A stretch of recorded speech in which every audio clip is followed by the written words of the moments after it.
News every 15 minutes, weather every 10, and sports twice an hour. Newstalk, KGVO, AM 1290 and 101.5 FM. You're listening to Montana Morning with Peter Christian. A shooting suspect sought in Flathead County. Good morning, everyone. Montana Morning for Wednesday, November 30th, 2016, last day of the month. Wow. 2016 rocketing by.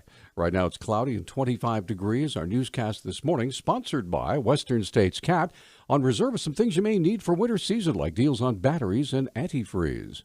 Flathead County authorities are searching for a suspect in a shooting in the town of Evergreen. Sheriff Chuck Curry told the Flathead Beacon the man who was shot at about 8 o'clock Monday night did not suffer life-threatening injuries. He was taken to a local hospital. Curry said he did not believe there was an immediate danger to the community from that shooting suspect. Officials have identified a Billings woman who died a week after being injured in a crash related to a cemetery shooting. The Billings Gazette reports 45-year-old Diana Ray Chandler died November 18th. Officials are awaiting the results of an autopsy to determine her cause of death. Chandler was struck by a pickup truck fleeing the Mountain View Cemetery, where several gunshots were fired on November 10th. The suspect had hit several cars waiting at a red light. Chandler was an occupant of one of those vehicles and was not involved in the shooting. An investigation is ongoing. 20-year-old Kyle Warner is in the Missoula County Jail awaiting transport to Butte, where he allegedly walked away from the pre-release center there in the mining city. Warner was apprehended Monday after Missoula police received a tip he might be in the city.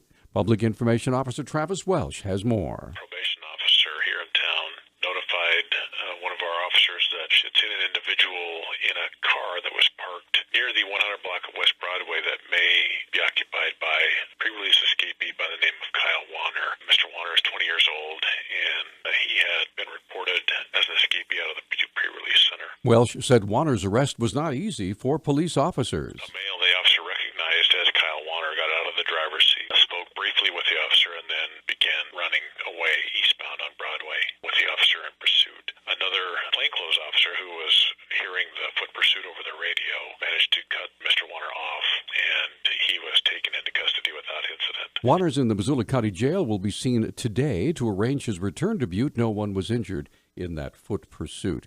Attorney for the Butte newspaper says confidential Superfund settlement negotiations need to be open to the public because residents there have lost faith in the U.S. government to protect their interests.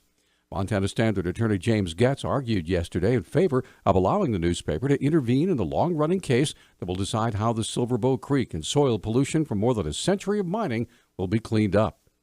If U.S. District Judge Sam Haddon grants the request, editor David McCumber said the newspaper will seek documents from settled negotiations between Atlantic Richfield and the EPA since 2003. The newspaper will also seek to open the settlement talks to the public going forward.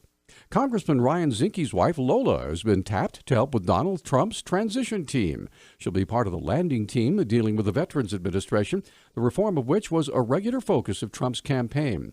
Her husband, Ryan, spoke highly of the pick and gave some background on his wife's experience. She had served on Admiral Portis, who was the top naval admiral in Europe, on his staff on total quality leadership and management processes. And then, of course, being a spouse of a 23-year veteran, the mother of a Navy diver, her son-in-law is married to a Navy SEAL. She has firsthand knowledge of what veterans face. Zinke spoke to KGVO to our John King while on a train from New York to Washington, D.C. and was asked if he had been to Trump Tower for an interview for a possible cabinet position. I was in New York, but I tell you, I'm pretty happy being Montana's congressman. I think our relationship with the president-elect is the best interest of Montana. You know, certainly our issues, I will say, have not been prioritized as high as I think they should be, particularly when it comes to our waters. We have the Farm Bill coming up, which is important that Montana has a loud voice. In May of last year, before the primary was even completed, Zinke disclosed that Trump had spoken with him about possibly running as a vice presidential candidate. Though that spot, of course, was filled by Mike Pence, the secretary for the VA, though, still open. The superintendent of Yellowstone Park says he expects visitor numbers to continue to grow, but that he's gotten better at managing the crowds. The Coty Enterprise reports the park's coming up 2 straight years of record attendance, and Superintendent Dan Wenk does not believe it has peaked yet.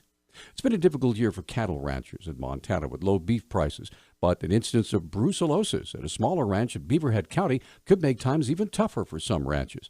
Montana Department of Livestock Dr. Eric Liska explains how the disease was discovered. They were doing a voluntary surveillance entire herd test, which is normal within the designated surveillance area, which is the area in Beaverhead, Gallatin, and Madison counties where brucellosis is found in wildlife and periodically is transmitted to livestock. So they were performing a voluntary surveillance test of their herd and found 2 animals. They were serologically positive. The U.S. cattle industry has been fighting brucellosis since the early 1900s because it can cause females to abort their young and lead to inflammation around the heart. It also can be transferred to humans with the same side effects. Liska says that wildlife most likely spread the disease to the ranch. In our designated surveillance area, and most of the time it's elk, and most likely it's elk. But we will do an adjacent herd study nonetheless to confirm that, one, that there was no transmission between herds next door or near them. We'll do the entire epidemiologic investigation to confirm the most likely source is infected wildlife. Liska says the 3-county designated surveillance area has been in place since 2010 and that brucellosis has been discovered on 8 ranches since that time. With the first snow of the season, the West Central Montana Avalanche Center has issued its first advisory. Here's spokesman Travis Kraft. Once full winter conditions come into effect, we issue an advisory 3 times a week, starting in mid-December and running through April. So basically what we do is we issue this advisory to let people know what the current conditions are in the backcountry. Kraft said there are several vital pieces of equipment that every visitor to the backcountry should have, whether skiing, hiking, or snowmobiling. Basically, if you're going to travel in the backcountry in avalanche terrain, you want at least a beacon, a shovel, and a probe, and you want to have the education to know how to use those. The best plan is actually avoidance by looking for those bullseye data, like shooting cracks, lumping, collapsing, and to avoid those slopes over 30 degrees. Our News Talk time now is 6:12. News Talk, KGVO. Missoula's official weather station. Mostly cloudy to cloudy skies today with a slight chance of showers early, then snow showers developing this afternoon with light accumulations possible just in time for the evening commute. More snow on its way tonight. I'm meteorologist Brooke Foster for KECI 13.